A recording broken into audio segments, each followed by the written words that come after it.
함께 기도드리심으로 수요 예배를 하나님 앞에 드리겠습니다. 주와 같은 신이 어디 있으리까? 주께서는 죄악과 그 기업의 남은 자의 허물을 사유하시며 인애를 기뻐하심으로 진노를 오래 품지 아니하시나이다.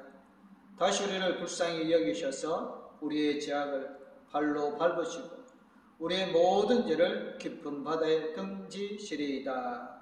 아멘.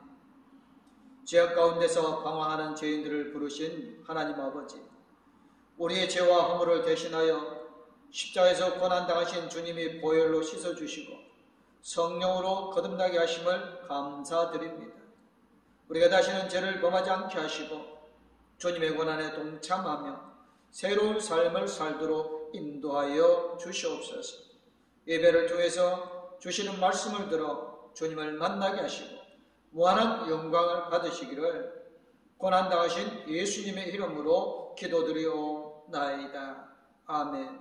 찬송가 292장 하나님 앞에 찬양 드리겠습니다.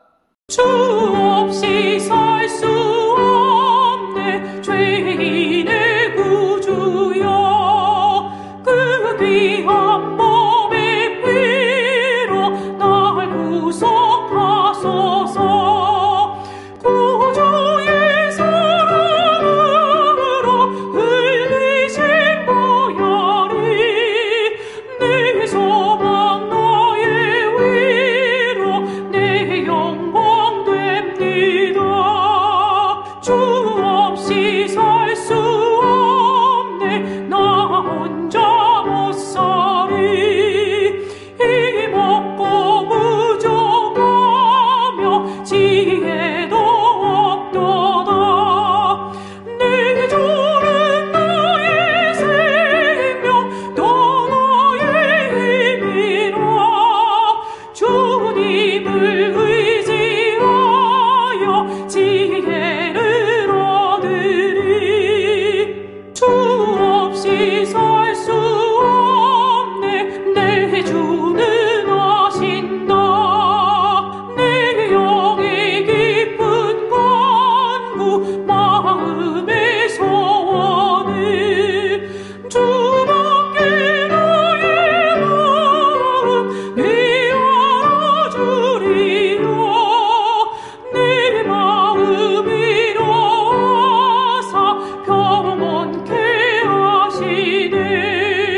주 없이 살 수 없네 세월이 흐르고 이 깊은 고독 속에 내 생명 끝나도 사나운 풍랑일 때 날 지켜주시니 내 곁에 계신 주님 늘 힘이 됩니다.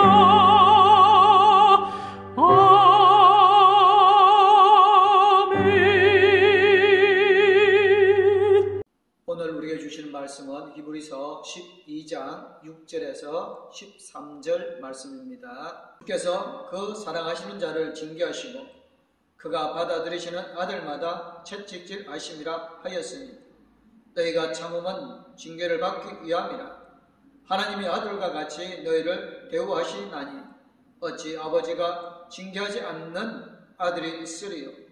징계는 다 받는 것이오늘 너희에게 없으면 사상자요 친아들이 아니니라.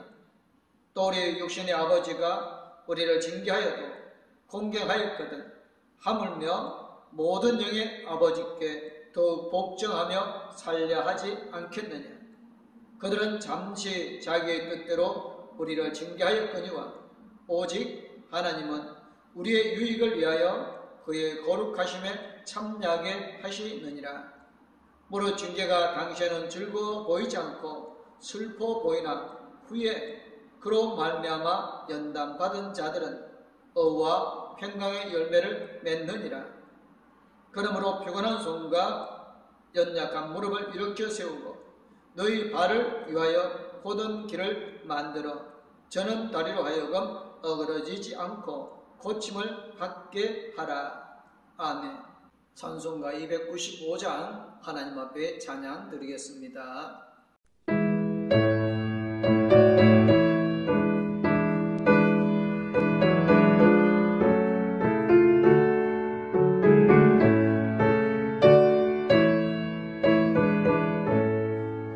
큰 죄에 빠진 나를 주 예수 건지사 그 넓은 품에 다시 품으신 은혜는 저 바다보다 깊고 저 하늘보다 높다. 그 사랑 영원토록 나 찬송하리라. 날로 더욱 귀하다. 날로 더욱 귀하다.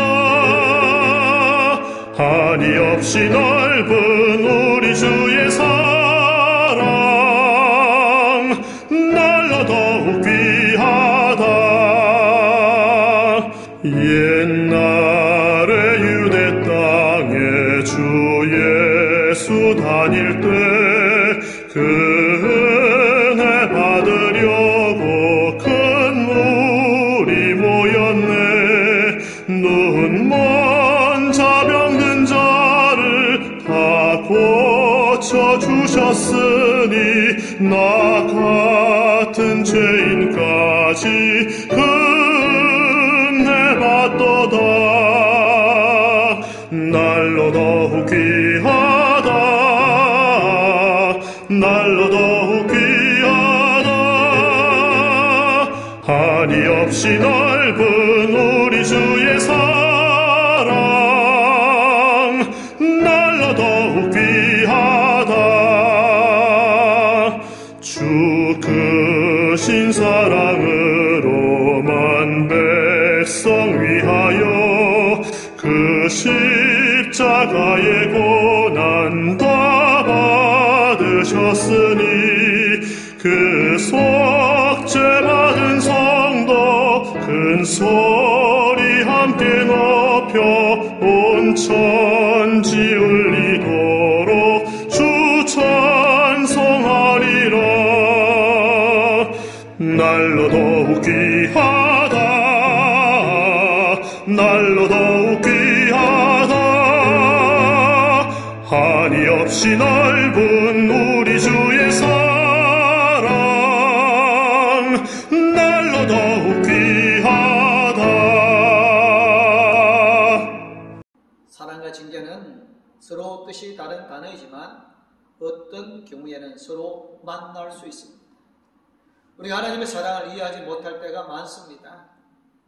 우리가 죄를 지으면 당장 하나님께서 징계하실 것 같은데 회개하고 돌아와 죄를 고백하면 놀라운 사랑으로 용서하십니다. 예수님께서 비유로 말씀하신 돌아온 탕자 이야기는 우리가 절망적인 상황에서 돌아갈 하나님 아버지가 계시다는 사실을 설명하셨습니다. 탕자는 아버지의 사랑을 배신하고 방탕한 삶을 살았지만 가진 것 다 써버리고 남의 집에서 돼지 먹이로 배를 채우고자 했지만 그것마저 주지 않아서 굶주리게 되었습니다. 그는 생명의 위기에서 아버지의 집으로 돌아가기로 마음을 먹었습니다. 탕자가 돌아왔을 때 아버지는 탕자를 징계하지 않고 사랑으로 무조건 용서하셨습니다. 맹신보감에 귀한 자식은 매를 주고 미운 자식은 밥을 주라는 말이 있습니다. 부모가 사랑하는 자식을 귀하게 키우려고 매를 때리고 사랑하지 않는 자식은 밥이나 많이 주어서 게으르게 키운다는 뜻이라고 생각합니다. 그런데 최근에 민법상 친권자의 징계권 범위에서 자녀를 체벌하지 못하는 법안을 만들었습니다. 친권자는 보호 또는 교양을 위하여서 필요한 징계를 할 수 있다라는 민법 조항이 부모의 처벌을 허용하는 것으로 해석되기 때문에 개정을 하였습니다. 현재는 자녀를 체벌할 부모는 아동법지법이나 아동학대 특례법으로 처벌하려고 해도 친권자의 징계권을 주장하면 처벌을 받지 않거나 형량이 줄어들 수 있습니다. 그래서 아동을 보호하려는 입장에서 민법을 개정하였습니다. 하지만 자녀의 장래를 위해 사랑의 채찍을 주장하여 반대하는 여론도 있습니다. 하여튼 사랑과 징계는 서로 벗어날 수 없는 이중주의입니다. 예수님께서 세상에 계실 때 대제사장이 아니었습니다.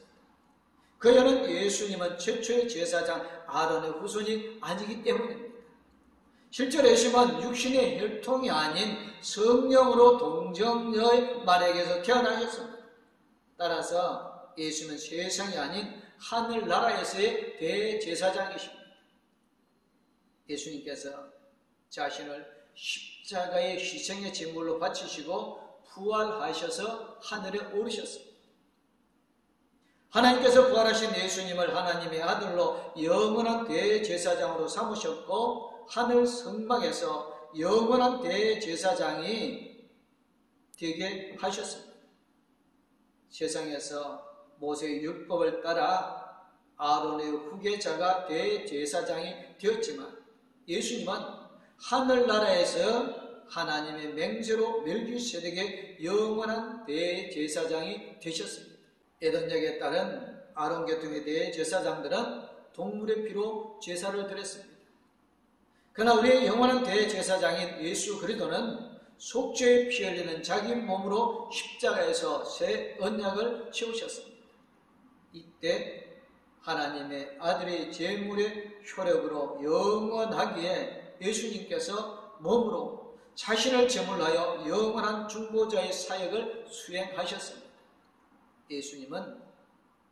예수님의 백성이 멸망하지 않도록 기도하여 주시고 또한 예수님을 믿는 백성이 죄를 범하고 용서를 강구할 때마다 얼마든지 죄악을 사하시고 깨끗하게 하여 주십니다.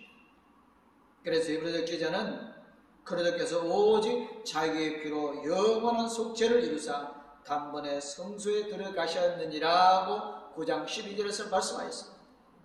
예수님께서 피로 우리의 죄를 영원히 속량하신 목적은 오직 하나님의 사랑 때문입니다. 따라서 우리는 하나님의 사랑을 깨닫고 어떤 징계라도 감사한 마음을 공유해야 은혜를 받을 수가 있습니다.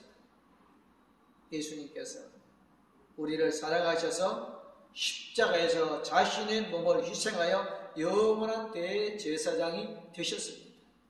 만일 예수님께서 우리를 사랑하시지 않으셨다면 십자가에서의 희생의 죽음이 없었을 것이고 우리는 아직도 죄악의 사슬을 벗어나지 못했을 것입니다. 여기서 우리는 예수님의 희생적인 아가페 사랑을 발견할 수 있고 따라서 독생자 예수 그리스도를 세상에 보내신 하나님의 놀라운 사랑을 깨닫게 되어집니다. 하나님의 사랑은 가장 아름답고 예수님의 사랑 역시 참으로 거룩합니다. 율법으로 된 대제사장은 짐승을 희생시킨 피로 제사였지만 예수님은 자신의 피를 뿌리고 죽기까지 헌신하여 우리의 죄악을 속량하시는 사랑을 보여주셨습니다. 예수 그리스도는 십자가의 죽음에서 부활하셨고 승천하셔서 우리의 영원한 대제사장과 만왕의 왕이 되셨습니다. 이에 예수님은 자신의 몸으로 들으신 영원한 희생제물을 근거로 대제사장직을 수행하심으로 새 언약에 속한 우리에게 더없이 좋은 것들을 무한하게 주십니다. 즉 제사함과 거룩한 능력, 사랑과 감사, 평화와 건강, 기쁨과 은총 등 하늘에 속한 모든 것들을 우리에게 주십니다. 예수님께서 우리에게 주시는 선물은 세상의 그 무엇과도 바꿀 수가 없습니다. 그런데 히브리서 기자는 주께서 그 사랑하신 자를 징계하시고 그가 받아들이시는 아들마다 채찍질 하심이라고 말씀하셨습니다. 하나님께서 사랑하는 사람을 징계하시고 하나님께서 받아들이시는 아들마다 채찍질 하신다.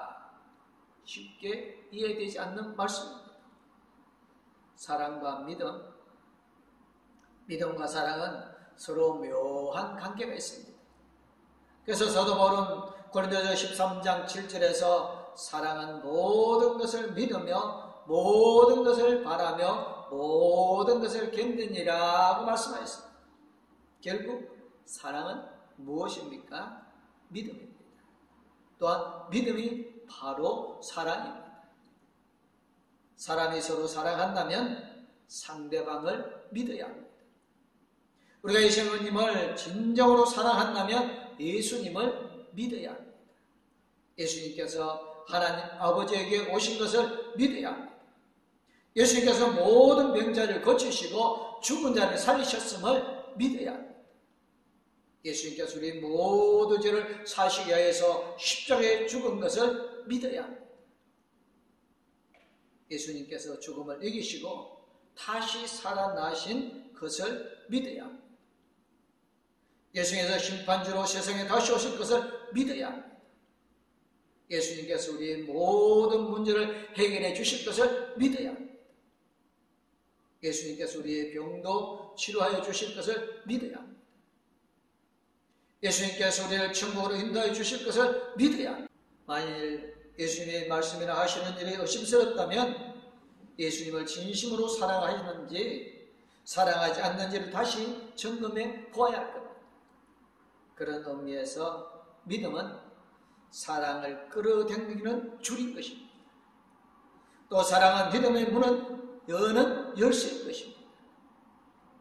우리가 예수님의 사랑을 올바로 깨닫는다면 하나님의 징계를 무서워할 필요가 없습니다. 왜냐하면 예수님께서 우리를 사랑하시기에 우리의 믿음이 더욱 성장시키시고 건강한 신앙인이 되게 하시는 목적이 있기 때문입니다.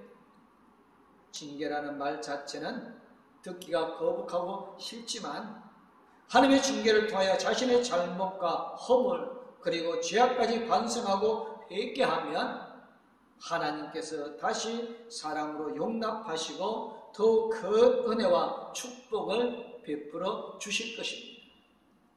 만일 하나님께 징계를 받는 분이 계신다면 회개하고 하나님의 넘치는 사랑을 받는 성도님이 되어주시기를 주님의 이름으로 축원합니다. 훌륭한 자녀를 양육한 가정에는 징계의 채찍이 있습니다. 요즘 가정에서 자녀가 많지 않고 한둘인 경우가 많습니다. 그래서 자녀가 가정의 왕이 되는 수가 많습니다. 가정에서 자녀 교육의 훈계는 사라지고 오냐로만 키웁니다. 그래서 불순한 자녀를 배출하고 마을에서나 식당에서나 아무리 못된 짓을 해도 그냥 두고 보고만 있습니다. 이는 자녀의 교육의 실패를 보여주고 있는 것입니다. 솔로몬이 잠언 13장 24절에서 이렇게 말하였습니다. 매를 아끼는 자는 그의 자식을 미워함이라. 자식을 사랑하는 자는 근실히 징계하느니라 고 말입니다. 히브리서 기자는 8절에서 10절까지 이렇게 말씀합니다. 징계는 다 받는 것이오늘 너희에게 없으면 사상자요 신하들이 아니니라. 또 우리 육신이 아버지가 우리를 징계하여도 공경하였거늘 하나님의 모든 영의 아버지께 또 복종하며 살려하지 않겠느냐.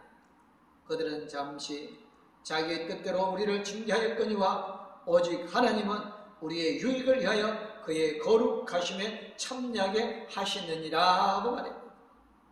하나님께서 성도를 징계하실 때는 어떤 경우에도 사랑의 동기가 있습니다. 징계를 받는 성도는 왜 자신이 징계를 받는지 알아야 합니다. 또한 하나님은 절대로 과도한 징계로 인하여서 신체적이나 물질적인 손상을 주시지 않습니다. 하나님은 많은 사람 앞에서 징계함으로 모멸감을 주거나 분을 심어주지도 않습니다. 하나님은 성도의 상별에 관한 규정을 말씀으로 분명히 알려주셨습니다. 무슨 일로 성도가 징계를 받았으면 그 이유를 알도록 하나님께 기도해야 할 것입니다. 예수님께서 하나님의 맹세로 얻으신 대제사장직은 세상의 성소가 아니라 하늘나라의 성소를 위함입니다. 대제사장이신 예수님은 완전한 대제사장이고 제물 자체도 예수 그리스도의 어려운 몸으로 완전한 희생 제물입니다. 그러므로 하늘나라의 성소에서 예수 그리스도의 대제사장 직분은 감히 세상에서의 제사장들의 직분과는 비교될 수가 없습니다. 특히 구약의 대제사장 제도는 모세의 언약을 통한 것이며 그 언약이 담고 있던 약속은 인간의 행위에 달려 있었습니다. 그러나 그들의 잘못 때문에 인하여 옛 언약을 지키지 못함으로 하나님의 심판을 받을 수밖에 없었습니다. 그 결과로 북이스라엘은 아수르 제국에 멸망당하고 남유다는 바벨론 제국으로 포로가 되어졌습니다. 따라서 이스라엘은 하나님의 고약한 징계를 받았습니다. 그러나 영원한 대제사장이신 예수 그리스도는 새 언약을 통한 대제사장이시며 새 언약의 주권자는 일방적으로 하나님이십니다. 그러므로 새 언약에 속한 주님의 백성은 안전한 것입니다. 결코 하나님께서 정죄하지 않았습니다. 그 대신 하나님이 엄중하시면서도 아름다운 징계가 있습니다. 사도 바울이 로마서 8장에서 이렇게 말합니다.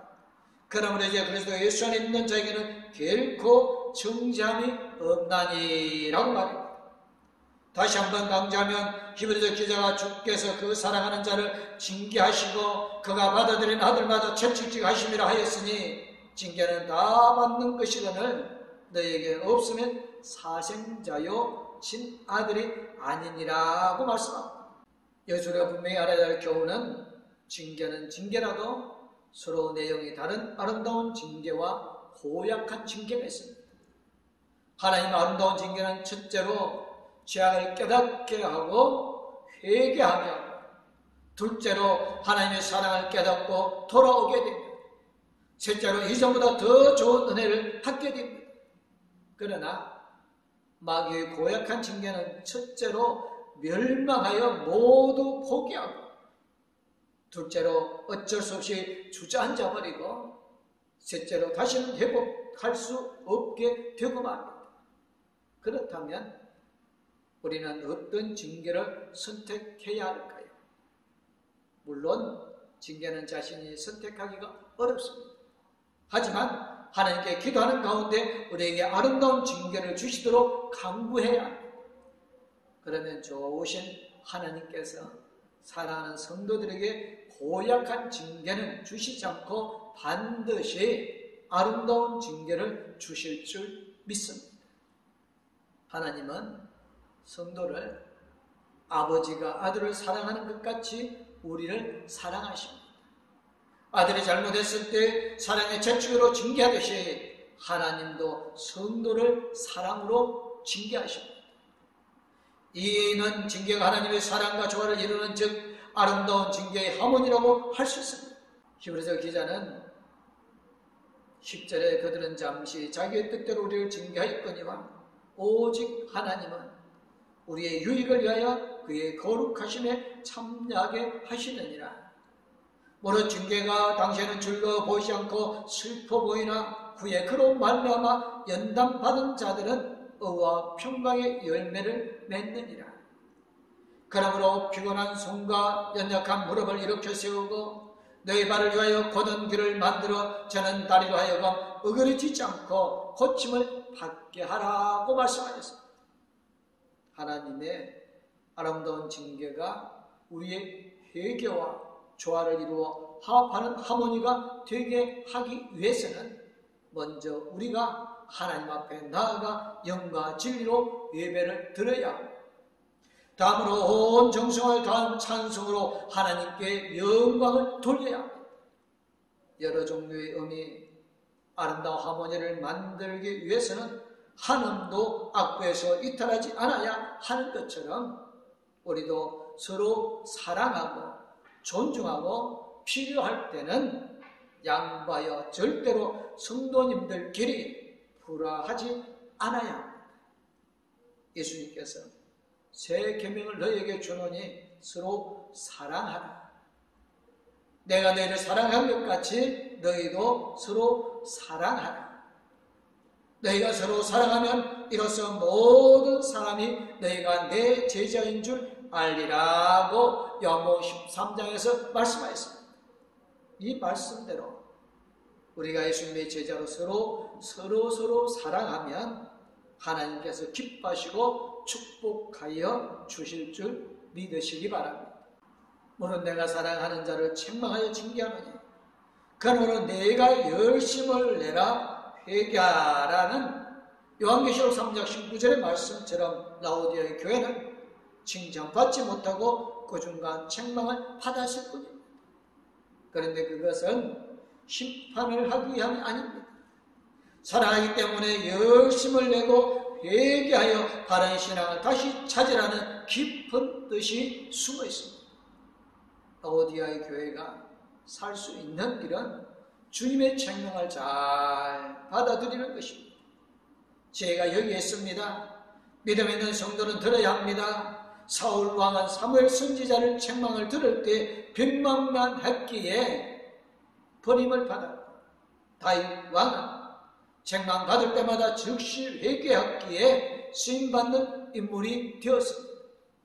가룟 유다는 회개하지 않았기에 비극의 사람이 되었고 베드로는 회개했기에 위대한 사도가 되었습니다. 사랑과 징계 서로 다른 말이지만 성도는 하나님의 은혜와 축복입니다. 예수님의 십자가 사랑으로 우리는 구원을 받았고 하나님의 아름다운 징계로 회개하고 새 사람이 되었습니다. 그러므로 우리는 예수님의 사랑을 소중히 여기고 하나님의 아름다운 징계에 감사해야 합니다.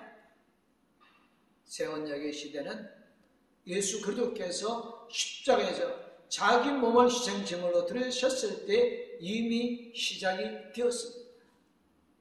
아울러 예수님께서 부활 승천하셔서 성령을 보내실 때 대제사장 사역과 만왕의 왕으로서의 사역이 공식적으로 시작되었고 세상에 하나님의 나라가 세워졌습니다.